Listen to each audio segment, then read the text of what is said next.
আর একটা দোয়া শেখায় দেই ইনশাআল্লাহ। এই দোয়া করলে রিজিক তো বাড়বেই ইনশাআল্লাহ। আপনার যত ঋণ আছে ইনশাআল্লাহ আল্লাহ পাক শোধ করে দিবেন। বিশ্বাস করলেন না? এই দোয়া শিখাই দিচ্ছি, এই জন্য আমাকে হাদিয়া দেওয়া দরকার।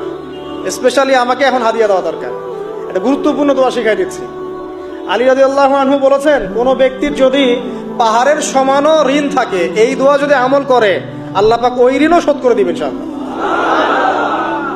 আমার সাথে বলেন, দোয়াটা হচ্ছে আল্লাহুম্মা ইকফিনি বিহালালিকা আন হারামিকা ওয়া আগনিনি বিফদলিকা আম্মান সিওয়াকা।